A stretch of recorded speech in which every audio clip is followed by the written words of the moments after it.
A paz do Senhor, irmãos. É mais um estudo, quer dizer, não é bem um estudo, são explicações, né? Porque estudo tem que ser uma coisa sistemática, a gente vai fazer leituras na Bíblia, mostrar coisas que tem a ver com livros, né? Ou interpretações didáticas e muitos outros detalhes e carece de muito mais tempo também, né? Por exemplo, um estudo seria o que eu vou apresentar aqui para vocês verem depois desse vídeo, né? Eu vou colocar lá no final do vídeo, né, uma playlist que é sobre o que eu vou falar aqui, ó, o cálculo do número da besta, para saber quem é a besta, porque continua aquela ideia, né, aquele vício, né, de acreditar daquela forma antiga, que a besta é um homem, que esse homem vai dominar o mundo, que esse homem ele vai vencer as nações, que é um absurdo, porque isso até colaria, por assim dizer, né? Isso ia até colar, por assim dizer, se fosse numa época de monarquia, numa época de um outro tipo de governo. Mas no governo que vivemos hoje, a democracia, um governo mundial feito por um ditador, isso é impossível. Isso é viajar, isso é ter ideias mirabolantes, porque sabemos que a democracia tende a aumentar. Mais países vão se juntar à democracia, ao invés de acabar com a democracia. Porque o sistema é oferecido de uma maneira que as pessoas, né, os governantes que ainda, países que não fazem parte, né, eles são incentivados a aceitar esse tipo de governo, que é o governo democrático. Por quê? Porque promete paz e segurança, paz e segurança. Então só tolo não entra para a ONU. Só os tolos não entram. Porque entrando para a ONU está seguro. Mesmo que seja um país pequeno, ele terá segurança. Porque se algum outro país, por exemplo lá do Oriente Médio, né? Algum outro país que queira atacar esse país pequeno, ele vai sofrer as sanções da ONU. A ONU se junta, como houve uma vez, eu me lembro disso, e quem é só consultar na internet aí vocês vão ver, que o Saddam Hussein, aquele que já morreu, inclusive foi enforcado, né, por causa disso, porque ele desobedeceu à ONU, né, ele acabou morto, e ele me pega e resolve invadir um país lá, me parece que é o Kuwait, eu não tenho bem certeza, mas é o Kuwait, sim. Se alguém quiser mais detalhes, é só digitar aí que temos o Google hoje, é fácil, né, de saber. E ele resolveu invadir por quê? Por causa do petróleo. Ele achava ainda, né, que isso foi na década de 80, isso. Eu não recordo bem o ano que foi, mas já faz tempo, né? E a ONU, ela foi fundada, ela foi criada, né, em 1945. Então, se tivéssemos aí na década de 80, vamos pegar por aí para fazer um cálculo, né? A gente estaria aí 45, 35 anos depois. Então, achava-se que ainda podia invadir um outro país, né? Mas só que esse país fazia parte da ONU, é um país pequeno. Então, o Iraque, que é o país do Saddam Hussein, né? Do finado Saddam Hussein, era muito maior do que esse. E ele achou que ele ia conseguir, né, invadir esse país, ficar com o petróleo do país e numa boa, que nada. Esse país fazia parte da ONU. Quando ele fez isso, se voltou, eu não me recordo ao certo, o número certo, mas me parece que é 28 países. A ONU fez uma reunião e 28 países se prontificaram a atacar o Iraque. Veja, ele foi mexer numa caixa de marimbondo. E o que acontece? O Saddam Hussein logo, né, facilitou as coisas, né? Saiu de lá. E daí a ONU ficou de olho nele. E por fim acabou culminando na morte dele. Então quem se levanta contra a ONU e quer invadir um país, por mais pequeno que seja, e esse país faça parte da ONU, está assinando a sentença de morte. Acha que vai existir alguém, um ditador, que vai derrubar a ONU? Claro que não. A ONU é a união dos países. A ONU tem poder dos reis da Terra. É a união dos reis da Terra, forma a ONU. A ONU é uma espécie de Deus, uma entidade. Porque os deuses, antigamente, não passava disso. Era o quê? Era um ajuntamento de pessoas ou de países, nações, né? Que faziam o poder dos deuses. Então cada nação tinha o seu deus principal. Mas o que era? Na verdade, era o que se chama hoje de política. Por quê? Porque na época antiga não tinha essa coisa da política, o Estado. Não existia o Estado, existia o rei. Então, se alguém fizesse alguma coisa, quisesse trabalhar em prol desse, entre aspas, Estado, que seria o próprio rei, inclusive a gente vê no Egito, que os reis do Egito, eles se chamavam a si próprios de Egito, né? Por exemplo, Faraó é o Egito e o Egito é Faraó. Então, o próprio rei, né? Temos exemplo também que fala assim, o fulano luta pela coroa, né? A coroa é o governo, por exemplo, da Inglaterra, né? Ele faz parte da coroa. Então era chamado de coroa. Por que coroa? Porque tinha a ver com a rainha. Então, antigamente, não existia essa ideia de Estado. Era o rei. Tudo era em prol do rei. Vou servir o rei. Eu servirei ao tu, rei. Eu te servirei. Aquela coisa de fazer juramento ao rei. Isso é na monarquia. A ideia de Estado, como existe hoje, a democracia, era inaceitável. Não existia isso. Tinha que ser uma família de nobres, né? Para poder reinar. Né? Tinha essa coisa tribal, né? Quando veio a ONU, oficializou essa questão do Estado. Inclusive, desculpa, até falei errado agora. Embora que Saddam Hussein também, o Iraque lá, era Babilônia, né? O rei da Babilônia, o Nabucodonosor, ele quis fundar um Estado. Ele foi o primeiro que teve essa ideia de fazer um Estado. Só que na época não funcionou, né? Veja que é mais chamado de Babilônia do que Nabucodonosor. Por quê? Porque ele quis fazer um Estado. Ele tentou fazer um Estado. Quando ele fez aquela estátua alta, né, imponente, de ouro, toda de ouro, aquela estátua representava que Deus? Nenhum Deus. Os deuses de Babilônia. Não era, porque senão estava escrito ali no capítulo 3 de Daniel, estaria escrito ali que Deus, que aquela estátua representava. Não era um Deus, a estátua de um Deus, não. Desculpa falar, né? Saddam Hussein de novo, porque Saddam Hussein quis reconstruir Babilônia, não sei se vocês sabem disso, né? Então o Nabucodonosor, ele quis fundar uma espécie de Estado naquela época, mas não funcionou. Ele quis fazer, não era tempo, né? Por isso que Deus fez com que não desse certo naquela época. Foi dar certo na nossa época, né? E ele fez aquela estátua enorme e falou: todos terão que se curvar diante de Babilônia. A estátua representava Babilônia.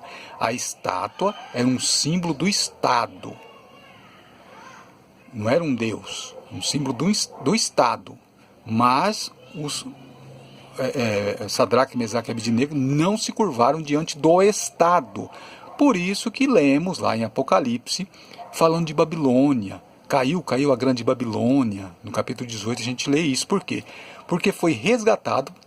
Claro que quem ditou o Apocalipse foi o anjo enviado por Jesus. Portanto, não foi João que escreveu de si próprio. E isso haveria de acontecer no final dos tempos, onde já teria se instalado o Estado, né, como um Deus, que a gente vê hoje, tem bandeira, ergue-se a bandeira, canta um hino com a mão no coração, amada, idolatrada, salve, salve. Então o Estado hoje é um Deus. As pessoas aí falam, tem que ser patriota, e não está entendendo que estão adorando um Deus, o Deus Estado, né? E então, Apocalipse 18, a gente vê lá a menção de que a Babilônia, mas a Babilônia naquela época não existia mais, há muito tempo não existia mais. Então é uma figura, é um exemplo de figura. Então por que fala de uma estátua e fez uma imagem e todos teriam que adorar a imagem? Por quê? Fazendo referência a Nabucodonosor e a sua estátua, a sua imagem. né? Aquele que adorar a imagem está perdido. Por quê? Porque temos o exemplo de que Mesaque, Sadraque e Abednego não se curvaram diante da imagem. Eles não se curvaram, eles foram vitoriosos. Depois de ser lançado, por exemplo, na fornalha de fogo, eles não se queimaram, porque Deus salvou eles, devido a eles não terem se curvado diante da imagem. Então tem tudo isso. A gente vê em Apocalipse, no capítulo 14, depois do versículo 9, a gente vê que quem adorar a imagem vai ser queimado no fogo. Vai ser queimado no fogo. Isso está no versículo 10 do capítulo 14. Você vai ler lá. Tem o 10 e o 11, né? Versículo 10, versículo 11, capítulo 14. Então, no capítulo 9, fala da imagem, do número da besta e tal. Fazer uma referência a quem? Uma referência ao livro de Daniel, falando da imagem de Nabucodonosor. O Apocalipse é todo figurado. O Apocalipse faz menção ao Antigo Testamento em todos os seus versículos. Ele é montado com base no Antigo Testamento. É o que as pessoas não entendem.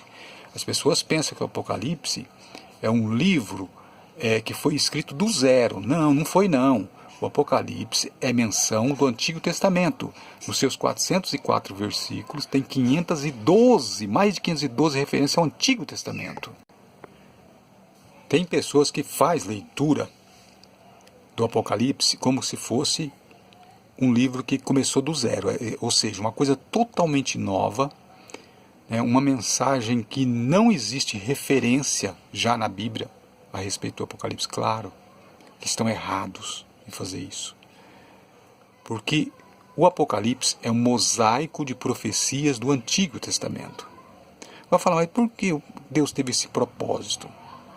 Para que fazer menção do Antigo Testamento, montar todo o Apocalipse com passagens do Antigo Testamento? É exatamente isso que eu acabei de dizer agora. O Apocalipse é uma montagem do Antigo Testamento. São todos textos do Antigo Testamento. Então o Apocalipse é um livro montado com textos do Antigo Testamento. Todo o Apocalipse. Por que Deus faria isso? Por quê? Porque os judeus, eles não aceitam que Jesus é o Messias. Os judeus, eles não acreditam. Quando eu falo judeu, eu estou falando do judaísmo, principalmente ortodoxo, né? O judaísmo ortodoxo. Então eles não acreditam, e naquela época também, de João, dos apóstolos, eles não acreditavam. Eles eram os principais protestantes, eles protestavam, eles eram contra Jesus ser o Messias.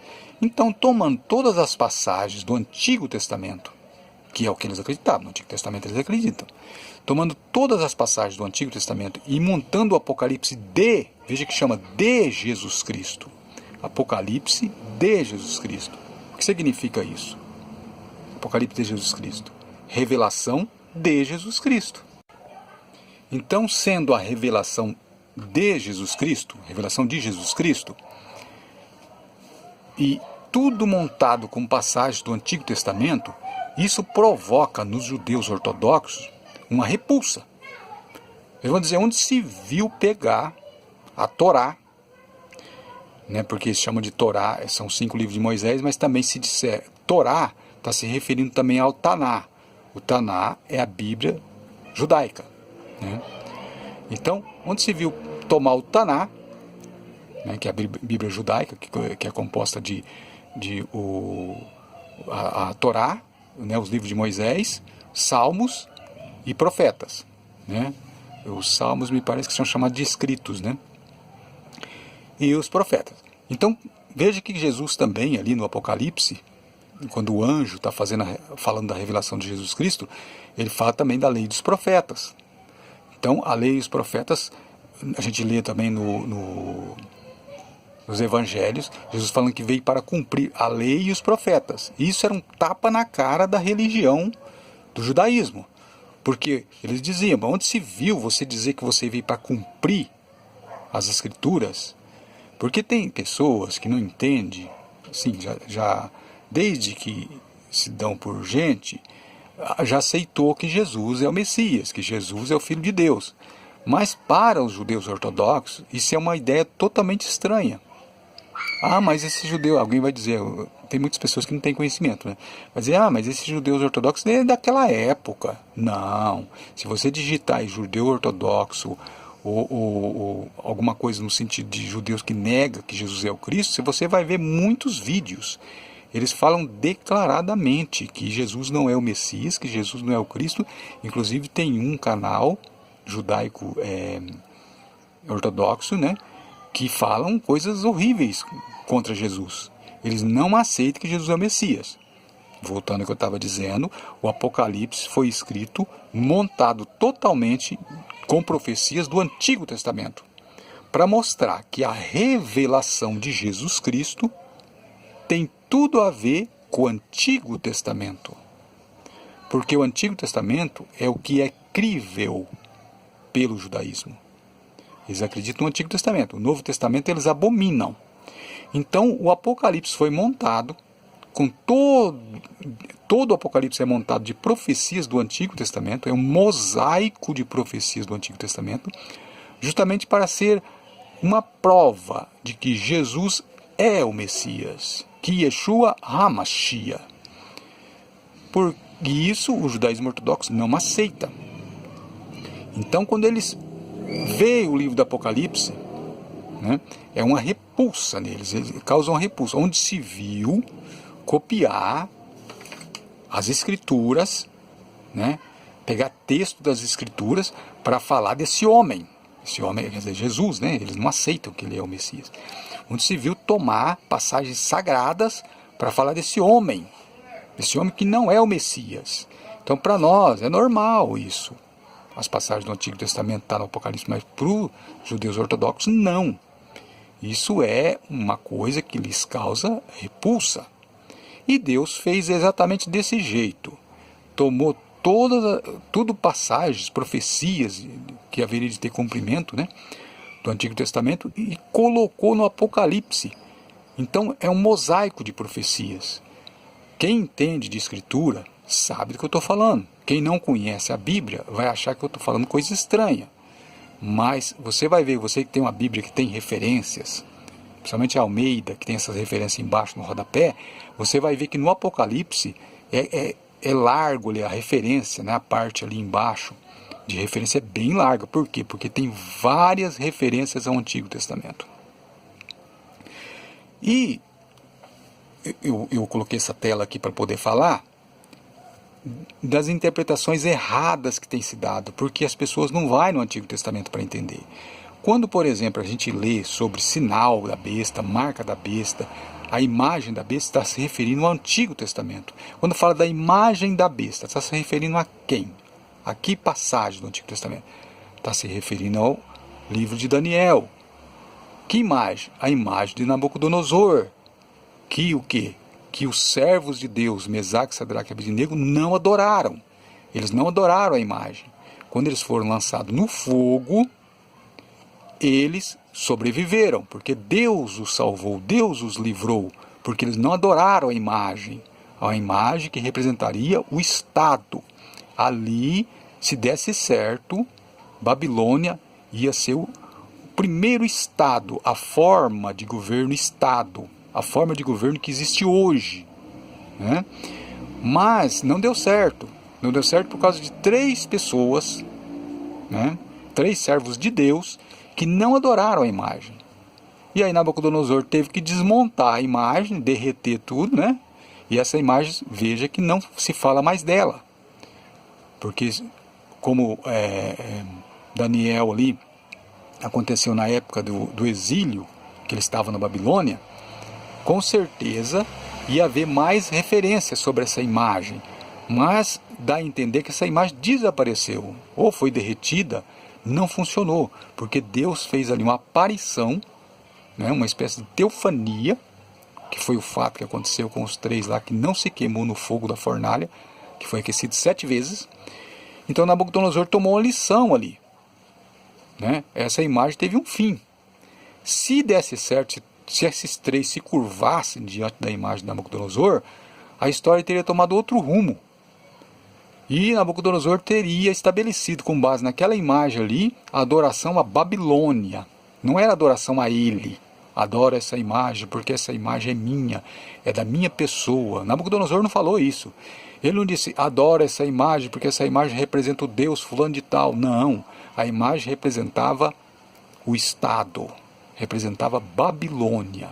Foi por causa do sonho que Nabucodonosor teve sobre aquela estátua, né, que é a cabeça de ouro, e o restante da cabeça para baixo eram metais menos valiosos, né, que representavam os governos que iam vir depois dele. Então ele falou, faça uma estátua de puro ouro, que ela representa a Babilônia, e faça com que todos esses que estão subjugados a mim se curvem diante dela, e estabeleça a Babilônia para sempre.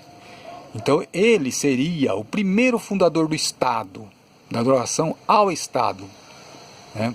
Por exemplo, o que é o Estado para nós? O Estado é o país. Existe a bandeira que representa o Estado, né, que as pessoas adoram, cantam hinos, né? E essa bandeira representa quem? Representa o país, Brasil. Né? Tem a bandeira dos Estados Unidos, que é a imagem dos Estados Unidos, eles adoram também, eles cantam hino, né, como se for um Deus. Então o que acontece? Lá o Estado é Estados Unidos, é o país. Nabucodonosor quis fazer isso, ele quis colocar uma imagem para ser adorada, não seria uma bandeira, né, seria uma imagem mesmo. Hoje não se faz imagem, hoje se faz bandeira, né, que representa como se fosse uma imagem, é chamada de imagem também. Então ele queria que Babilônia fosse adorada. Ele mesmo disse, eu fiz essa grande Babilônia. A Babilônia fosse adorada. Se funcionasse, se aqueles 3 servos de Deus se curvassem, ali começaria o Estado. Mas Deus, ainda não era tempo, Deus não permitiu que isso acontecesse. E aqueles que não se curvaram diante da imagem de Nabucodonosor, venceram. Venceram a besta, por assim dizer. Você está chamando Nabucodonosor de a besta? Sim, também é um tipo de besta. Por quê? Porque o próprio Nabucodonosor foi castigado por Deus e se tornou um animal. Ele comia como animal. Ele vivia fora do palácio como um animal peludo, né, e com penas e com unhas de aves. Ele se tornou assim uma besta. E depois então que ele ficou por um tempo sendo castigado por Deus, ele se arrependeu. Então nós temos que tomar todo o exemplo ali do livro de Daniel, porque tem essas citações ali no Apocalipse, para aprender. Era assim que os judeus aprendiam. Eles tinham exemplos no que aconteceu no passado, ou com base naquilo que eles acreditavam no presente. Eu já falei que o Apocalipse também faz citações de mitologias. Por quê? Porque o povo daquela época, que haveria de aceitar Jesus, eram os gentios. E eles tinham também essa coisa de conhecer as filosofias e também conhecer as mitologias. Então foi citado, sim, assim como foi citado o Apocalipse é montado com passagens do Antigo Testamento, também houve introdução, por vontade de Deus, de mitologia também. Não é mitologia, menção à mitologia. Por quê? Porque se fosse escrever tudo o que Deus quisesse que fosse escrito no Apocalipse, não caberia naquelas poucas páginas. Teria que ser do tamanho de uma Bíblia que temos hoje, o Apocalipse. Então, como se faz referência a alguma coisa de que já está escrito ou que as pessoas têm conhecimento, fica fácil de entender. Não precisa ficar falando muita coisa. Fez uma menção, de repente, uma palavra, suscita-se um argumento que dá para encher um livro. Então é assim, por isso que fazia referência tanto ao Antigo Testamento, que fazia recorrer ao Antigo Testamento, e cada palavra poderia fazer lembrar uma história inteira, como também fazia menção a alguma mitologia, e como as pessoas que haveriam de aceitar Jesus eram mais os gentios do que os próprios judeus, eles faziam então ligação ali, uma referência, e entendiam a mensagem que estava sendo passada. Hoje também temos isso, esse tipo de coisa, essa ligação para compreendermos, né? Nos nossos ditados, nas nossas palavras de duplo sentido, né, que usam no nosso idioma. Então você fala uma coisa, suscita-se todo um raciocínio em cima daquela palavra, que não precisa de falar tudo, porque para um bom sabedor, meia palavra basta. O vídeo ficou um pouco longo, né? Eu estou com 24 minutos. Não sei se vai dar para me conversar tudo que eu ia conversar aqui, que eu ia falar a respeito do capítulo 13:18, que é interpretado como se fosse... Os irmãos até estão notando que eu estou falando meio rápido, porque é para fazer caber no vídeo aqui, né? Então, o capítulo 13:18 é interpretado como se fosse literalmente por muita gente que quer fazer uma leitura do Apocalipse como se fosse uma cartilha para uma criança, e não é. É todo cifrado. O Apocalipse é todo cifrado. O que é cifrado? Tem que ser decifrado, e eles vão fazendo uma leitura decorrente como se fosse um bilhetinho, uma cartinha, né? Como se fosse essas cartilhas que a gente estudava quando era criança, né? Caminho Suave lá, né? O do Beabá, né? O B é barriga, então barriga, bá, bebi, bobu, essas coisas. Não, o Apocalipse não é para ensinar beabá, o Apocalipse é cifrado. Então, se você quiser fazer uma leitura do Apocalipse, como fazem em alguns canais que eu vejo, não, aqui está escrito o seguinte, ó, sinal na mão direita e na testa. Então as pessoas vão receber um sinal mesmo na mão direita e na testa. Ah, está dito aqui, ó, que se adorar a imagem e receber o seu sinal, o tal beberá do vinho da ira e tal. Então interpretam como se fosse literal. Não, é tudo menção ao Antigo Testamento. Quando fala do sinal na testa ou na mão, está fazendo referência ao que está escrito lá em Êxodo, que está escrito em Deuteronômio. O que está escrito em Deuteronômio e em Êxodo? Está escrito de que Deus mandou que eles colocassem a Torá, né, os mandamentos de Deus, ali como sinal entre os olhos, quer dizer, na testa, e na mão direita, ou na sua mão, ou entre seus olhos, para que fosse lembrado, sempre estivesse lembrando dos mandamentos de Deus. E aí a gente lê lá no Apocalipse que a besta faria isso. Colocaria um sinal na testa. Quer dizer o quê? Substituição. Então, haveria pessoas que, assim como os servos de Deus têm, né, por obrigação obedecer os mandamentos de Deus, então haveria aqueles que iam querer servir a besta, que teriam por obrigação servir as ordens e os mandamentos da besta. É esse o significado, gente. É cifrado, não é literal. Então tem pessoas aí achando que a vacina é o sinal da besta. Tem pessoas que são mais tolas ainda, que acham que a máscara é o sinal da besta. Olha que absurdo, né? Então a máscara, mas peraí, a máscara não está na mão direita, gente. Não, a vacina é o sinal da besta. Peraí, a vacina tinha que ser tomada na testa, então. Ou na mão direita. Como que a vacina pode ser o sinal? Já que vocês querem interpretar literalmente, então teria que ser uma vacina bem no meio da testa. Tem vacina no meio da testa? Não tem, né? Então o outro diz, não, é a máscara está na boca, a máscara não está na testa, a máscara não está na mão direita. Então é cada interpretação que eu vejo, cada absurdo, cada coisa sem sentido, tudo tolice, né? Tem uns canais aí, inclusive, que são seguidos por muita gente e só fala bobeira, só asneira. Então eu estou alertando as pessoas que o Apocalipse não é como se pensa. O Apocalipse é um mosaico. O que é mosaico? Você já viu aqueles pisos, ou a parede assim, onde é um mosaico? Tem várias coisas diferentes, várias peças diferentes formando um todo. Então o Apocalipse são várias peças do Antigo Testamento que foram colocadas ali, montadas como se fosse um mosaico. Claro que ali dentro tem em oculto a mensagem de Deus ali, para quando acontecer, Deus vai dizer, está vendo aqui, ó, eu escrevi que ia acontecer isso. Mas agora, no momento, querer interpretar em detalhe, vai ser dar com os burros na água. Por quê? Porque o Apocalipse é cifrado. Assim como o livro de Daniel, para o Antigo Testamento, que faz parte do Antigo Testamento, os judeus não conseguiram decifrar, assim também é o Apocalipse.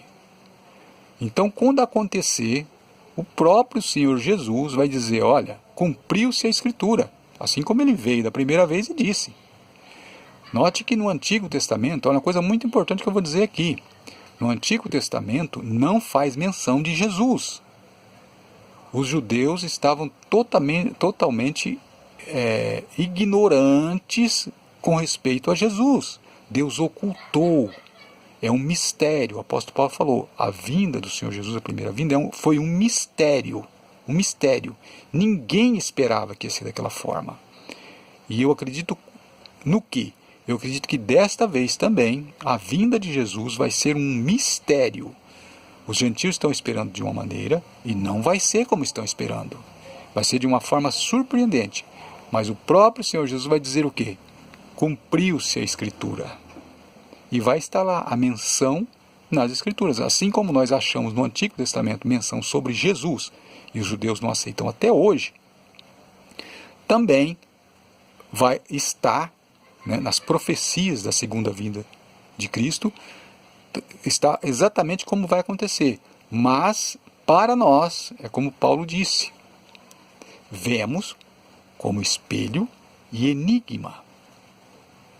Não entendemos ainda direito.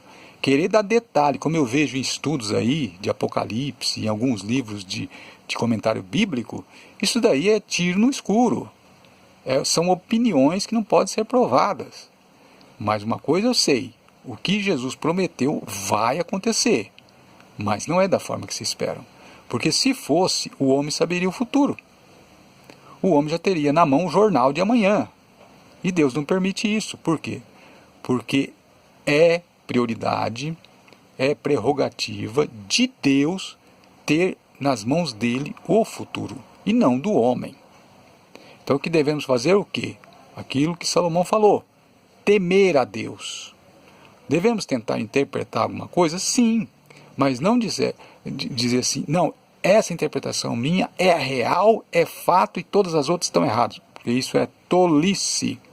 E eu vejo canais aí, né, de patricinhas e mauricinhos, né, claro, também são pessoas inexperientes, pessoas jovens, e os jovens metem os pés pelas mãos mesmo, né, dizendo aí bobeira. E vejo também marmanjos, homens velhos, estudantes de teologia também, né?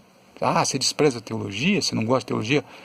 Eu estudo teologia, mas eu sei os limites. Agora tem gente aí que fala, não, é o seguinte, 3 anos e meio o anticristo vai ser bonzinho, depois 3 anos e meio ele vai ser do mal, ele vai cortar a cabeça, ele vai fazer isso, fazer aquilo. Como? Isso é futuro, isso é adivinhar o futuro, ninguém sabe o futuro. O futuro vai ser surpreendente, vai surpreender a todos e fazer aqueles que acreditaram nisso cair do cavalo. Mas é isso mesmo que Deus quer. Assim como aconteceu da primeira vez, na primeira vinda de Cristo, que os judeus nem sequer sonhavam que ia ser daquela maneira, assim também os gentios vão cair do cavalo. E dessa vez vai ser a vez deles. Então, interpretar o Apocalipse de forma literal, como eu vejo aí, letra por letra, palavra por palavra, isso é um erro. Isso é uma coisa que não vai acontecer. Porque está escrito, a glória de Deus é encobrir o negócio. Está escrito. O sábio Salomão falou disso. A glória de Deus é encobrir o negócio. Ele encobre. Não vão saber detalhe do futuro. Por quê? Porque pertence a Deus. Só Deus sabe o futuro. Devemos estar preparados, porque estamos no tempo do fim, porque os sinais mostram que é o tempo do fim, devido aí à infestação de falsos profetas. Até pessoas que pensam que são profetas verdadeiros são falsos profetas também, né? Então, estamos no tempo do fim? Estamos. Estamos nos dias finais? Estamos. Mas querer falar do futuro? Não. Veja que nos meus vídeos eu sou muito precavido em falar do passado, de ontem, né? E de hoje. Querer avançar para o futuro e dizer vai acontecer exatamente dessa maneira, isso é um erro, isso é bater com a cabeça, isso é tolice.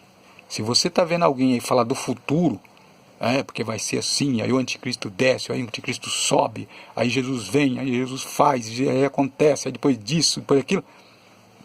São textos bíblicos que eles leram e tiveram essas ideias. É futuro. O futuro pertence a Deus. O que você tem que fazer é temer a Deus. Tema a Deus. Leia o que está lá na Bíblia que serve para você como mandamento de Deus e obedeça. E tema a Deus. E espere sim o futuro O que você deve esperar do futuro? Esperar a salvação em Deus. Agora, ficar prevendo o futuro, isso é coisa para adivinhos, e inclusive a Bíblia condena isso. Deixa os tolos, esses que pensam que sabem o futuro, porque na verdade eles não sabem nada. Lembrando que o Apocalipse é um mosaico de profecias do Antigo Testamento. O Apocalipse não é um livro de adivinhação. O Apocalipse não é um livro para saber o futuro. O Apocalipse é tudo citação do passado, do Antigo Testamento. Obrigado por ter visto meu vídeo. Deciro Leal.